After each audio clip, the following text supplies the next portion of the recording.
বুঝলে গিন্নি, আমার নাম রঞ্জন রেখে আবার ঠিক করেননি। তা কি রাখা উচিত ছিল? এমন নাম যাতে সত্যি ক্ষমতা প্রতিপত্তির পরিচয় পাওয়া যায়। যেমন রং বাহাদুর, সারাদিন যা রঙ্গ দেখাও তাতে রং নামটা মন্দ নয়। কিন্তু টিকটিকি দেখলে কানের পাশে যে হালুম হুলুম বাজে, তার নামে বাহাদুর? আহা, বাহাদুর কেন হবে? ওসব পাহাড়ের নাম নয়।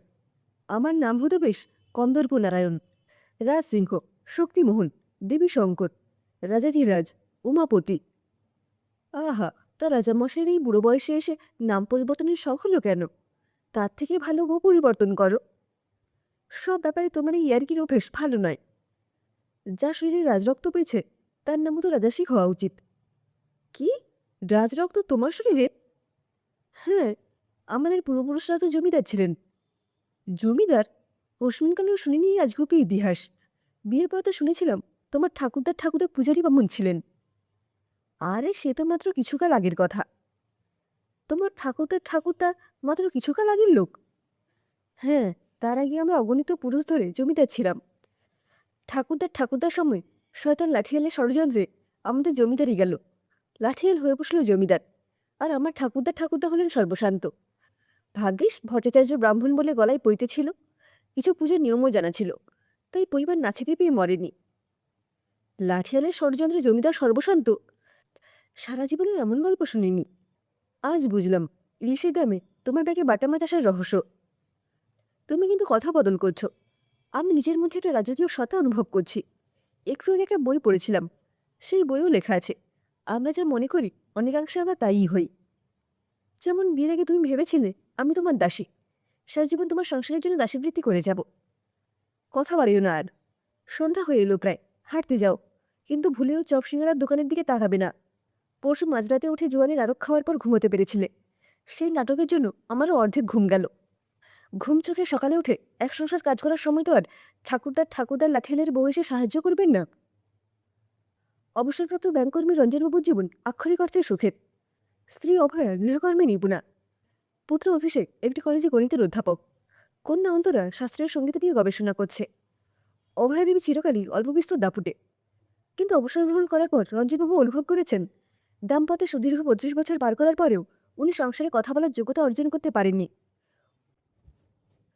উপরে পাওনারূপে কিছুদিন আগে রক্তের কিছু উপাদানের অনুপাতে বিঘ্ন ধরা পড়েছে। অতএব রঞ্জনবাবুর অবসর জীবন অভয়া দেবী ছত্রছায়ায় সভায় অতিবাহিত হচ্ছে। সকাল 7:30। প্রত্যেকে দিনপঞ্জি অনুযায়ী নিজ নিজ কাজে ব্যস্ত। অভয়া দেবী জলখাবার তৈরি করছেন, অভিষেক ব্যায়াম করছে, অন্তরা সঙ্গীত চর্চা করছে। শোয়ার ঘর থেকে বেরিয়ে এলেন রঞ্জনবাবু। রঞ্জনবাবুর হঠাৎ প্রবেশের ফলে অন্তরা তানপুরার তাল কেটে গেল। অভিষেক প্রসাব করতে গিয়ে মুখ থুবড়ে পড়ে গেল। অভয়া দেবী শক্ত হাতে খুন্তি ধরে চোয়াল শক্ত করে রঞ্জনবাবুর দিকে তাকিয়ে আছেন। রঞ্জনবাবুর পরিধানে তসরের পাঞ্জাবি, ময়ূরপুচ্ছ ধুতি, গলায় সোনার চেন, হাতে লাঠি।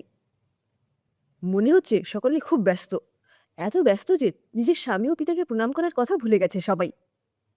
ব্যস্ত হবে না তোকে বসে খোল বাজাবে? সবার কাছে তোমার মতো রঙ্গ দেখানোর অঢেল সময় নেই। নিজের জিহ্বাকে বসে রাখো। আমি জমিদার মদনকান্ত ভট্টাচার্য। আজ্ঞে না, আপনার নাম মদনকান্ত নয়, নধরকান্তি হওয়া উচিত। শরীরের সামনে 3টে আস্ত কুমড়োর মাপের ভুঁড়ি জুড়েছে। এই চেহারায় তুমি বিয়ের পাঞ্জাবি পরেছ? আমার বাবা বিয়ের সময় পরিচিত এক কাকুর সাহায্যে বাংলাদেশ থেকেই পাঞ্জাবি আনিয়েছিলেন। বাবার স্মৃতি ভেবে এত কিছু সামনে রেখেছি।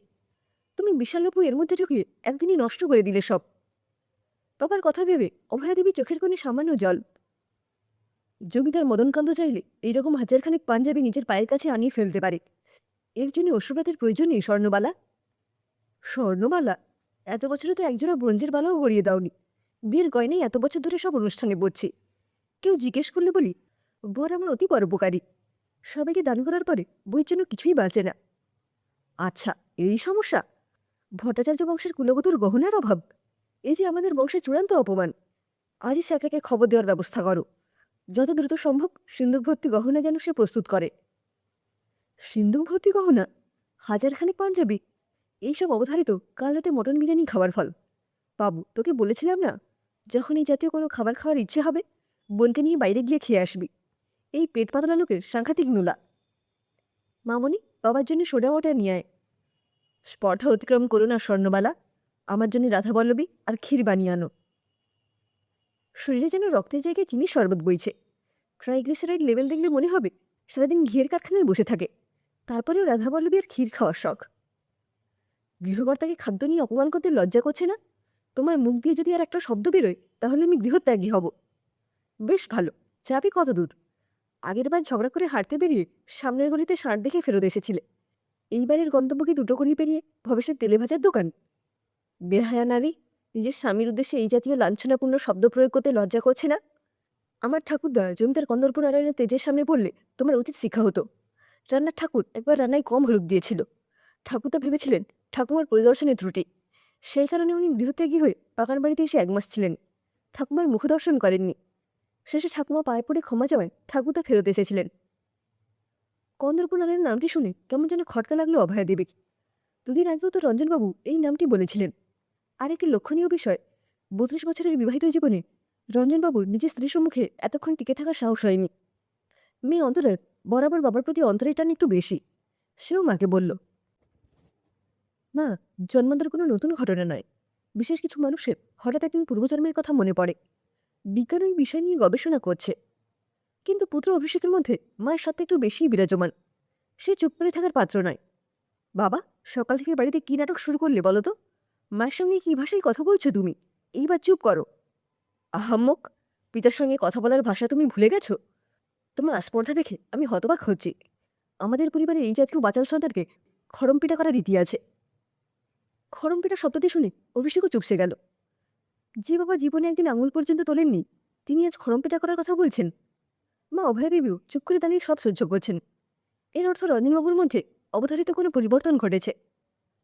অগত্যা গোটা পরিবার জমিদারবাবুর আধিপত্যের সামনে নতি স্বীকার করল। সকালে রাধাবল্লভী ক্ষীর, মধ্যাহ্নভোজে কচি পাঠার ঝোল, মাছের মাথার কালিয়া, মাঝে মাঝে চলল পদসেবা, তৈলমর্দন। বিকেলবেলা জমিদার মশাইয়ের শখ হল জুড়ি গাড়ি চড়ে হাওয়া খেতে বেরোবেন। সকাল থেকে বাবার মধ্যে অনভিপ্রেত পরিবর্তন লক্ষ্য করে অভিষেক কলেজ যায়নি। কিন্তু সমস্যা হলো শীততাপ নিয়ন্ত্রিত গাড়িতে বসে চোখ জুড়ানোর যুগে জুড়ি গাড়ির জোগাড় অসম্ভব। অগত্যা অভিষেক পাড়ার পরিচিত রিক্সা চালক লালটুকে খবর দিল। জমিদার মশাইকে রিক্সা দেখিয়ে বোঝানো হলো ইহা জুড়ি গাড়ির নতুন সংস্করণ, নাম রিক্সা গাড়ি। লালটুকে বোঝানো হলো সে যেন রিক্সা ফাঁকা রাস্তা দিয়ে মাঠের পাশ বরাবর ঘুরিয়ে আনে। একবিংশ শতাব্দীর জনবহুল এলাকায় প্রাচীন বাংলার জমিদারবাবুর আগমন দুর্গতিটিকে আনতে পারে। জমিদারবাবু যাওয়ার আগে আদেশ করে গেলেন, সন্ধ্যায় গৃহে যেন জলসার আয়োজন করা হয়। বায়ুসোপন করে জমিদার মশাই গৃহে প্রত্যাবর্তন করেছেন। বসার ঘরটির বিজলিবাতি বন্ধ, মোমবাতি দিয়ে সমগ্র ঘর সাজানো হয়েছে। চারিদিকে সুগন্ধি ধূপধুনো, রজনীগন্ধা, গোলাপের গন্ধে মুখরিত। সুমধুর সঙ্গীত ভেসে আসছে। সেই সঙ্গীতের তালে গোলাপি রঙের ঘাগরা পরা এক নারী তাই ঘুঘুর বেঁধে নৃত্য পরিবেশন করেছে। তার মুখ অর্ধেক আবৃত। প্রাণভরে সুমধুর সন্ধে উপভোগ করছেন জমিদার মশাই। সামনে রাখা রূপোর গ্লাসে শরবত। জমিদার মশাই সে শরবত এক চুমুক মুখে তুললেন। কিন্তু এ কি, গলার কাছে কিছু যেন আটকে আসছে। গিলতে পারছে না শরবত। মনে হচ্ছে সব বমি হয়ে যাবে। কি ছিল এই গ্লাসে? সেই নৃত্যরত রমণী তার দিকে এগিয়ে আসছে। সে কিছু বলতে চাইছে। হালকা করে জমিদার মশাইয়ের গালে হাত বুলিয়ে সেই নারী বলে, আমায় চিনতে পারছো জমিদারবাবু? কে কে তুমি? কম্পিত কণ্ঠে জমিদারবাবুর উত্তর, আমি রজনীবাই জমিদারবাবু। মনে পড়ছে আমায়? রোজ রাতে তুমি আমার কোঠায় আসতে। আমি কোনো রজনীবাইকে চিনি না। এই কথা তুমি অনেক কাল আগেও বলেছিলে জমিদারবাবু। আমায় বিবাহের অঙ্গীকার দিও তুমি কথা রাখোনি।